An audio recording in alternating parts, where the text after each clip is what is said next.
بسم اللہ الرحمن الرحیم۔ کسی ساتھی نے بڑا اہم سوال لکھا ہے، لکھتے ہیں اگر کوئی شخص احادیث رسول اللہ صلی اللہ علیہ وسلم کا انکار کرے یا نبی علیہ السلام کی کسی سنت کا مذاق اڑائے تو ایسے شخص کے بارے میں کیا حکم ہے؟ دراصل یہ دو سوال ہیں،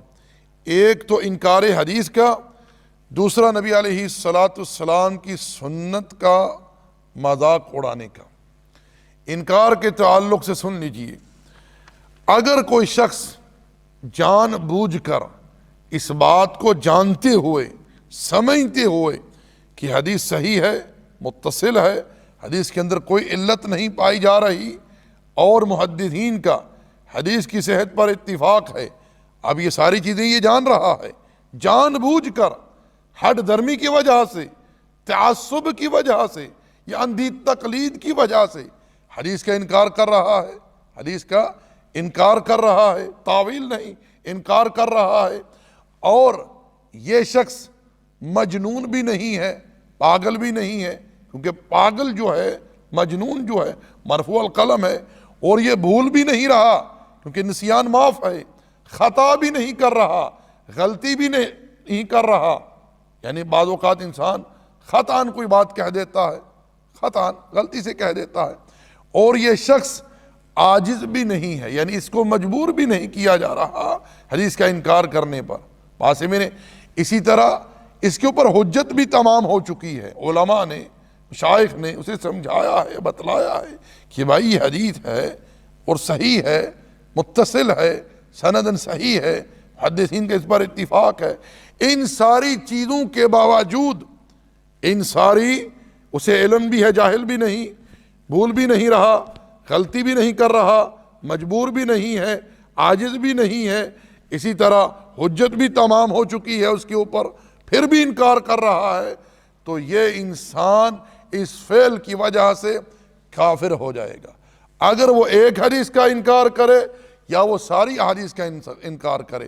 ایسا انسان ان تمام شروط کے ساتھ جو ہم نے ذکر کی ہیں ان کے تحت وہ کافر ہو جائے گا، دار اسلام سے خارج ہو جائے گا، کیونکہ اس نے اللہ کے رسول علیہ السلام کی خبر کو جھٹلایا ہے، کیونکہ رب ذوالجلال تقدس و تعالی نے اپنے پیغمبر کی بابت ارشاد فرمایا وَمَا يَنْتِقُ عَنِ الْهَوَىٰ إِنْ هُوَ إِلَّا وَحْيٌ يُوحَىٰ، میرے پیغمبر کا قول،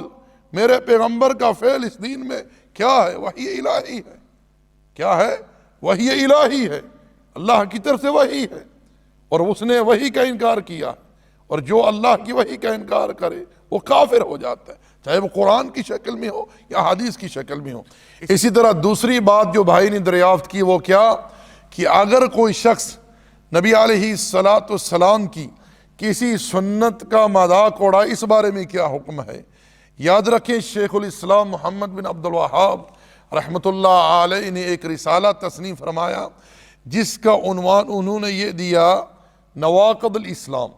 اس رسالے کے اندر شیخ الاسلام نے 10 نواقض ذکر کیے ہیں، یہ وہ نواقض ہیں جن کے ارتکاب کی وجہ سے انسان دار اسلام سے خارج ہو جاتا ہے، کافر ہو جاتا ہے،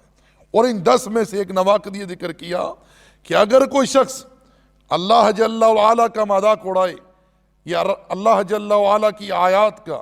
یا نبی صلی اللہ علیہ وسلم کا یا دین اسلام میں سے کسی بات کا مذاق اڑائے، ایسا انسان کافر ہو جاتا ہے۔ اور شیخ الاسلام نے اس بات کی تائید میں جو آیات بطور دلیل ذکر کی ہیں، یہ وہ آیات ہیں جو اس وقت نازل ہوئیں جب ایک سفر میں کچھ منافقین نے نبی علیہ السلام اور صحابہ کرام کے بارے میں بد زبانی کی، مذاق اڑایا، استہزاء کیا۔ کیا کہا انہوں نے؟ پیٹ بھر کر کھانے والے ہیں، میدان جہاد سے بھاگنے والے، بزدل۔ جس صحابی نے یہ بات سنی وہ سن کر اللہ کے پیغمبر کو بتلانے کے لیے چل دیے کہ ظالم، تو نے اللہ کے رسول کے بارے میں یہ کہا، آپ کے صحابہ کے بارے میں یہ کہا، میں اللہ کے پیغمبر کو خبر دیتا ہوں۔ ان کے پہنچنے سے پہلے وحی اتر چکی تھی۔ ابن عمر فرماتے ہیں رضی اللہ تعالیٰ عنہ، میں دیکھ رہا تھا وہ شخص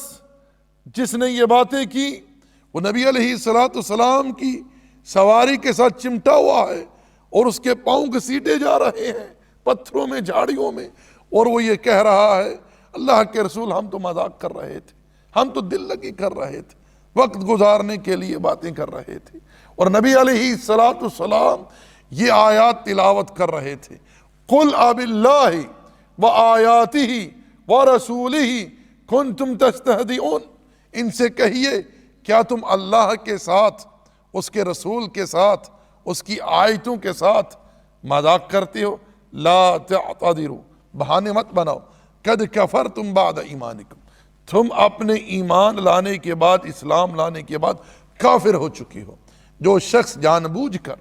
نبی علیہ السلام کی کسی سنت کا مذاق اڑائے، داڑھی کا، ٹخنا ننگا رکھنے کا، یا کسی اور سنت کا، رفع الیدین کا، یا آمین بالجہر کا، یا کسی اور سنت کا وہ مذاق اڑاتا ہے، ایسا انسان اپنے اس فعل کی وجہ سے کافر ہو جاتا ہے۔ کیوں؟ کہ اس نے اللہ کے پیغمبر کی سنت کا، اللہ کے رسول علیہ السلام کی بات کا، آپ کے عمل کا، آپ کے اسوے کا مذاق اڑایا ہے۔ انا للہ و انا الیہ راجعون۔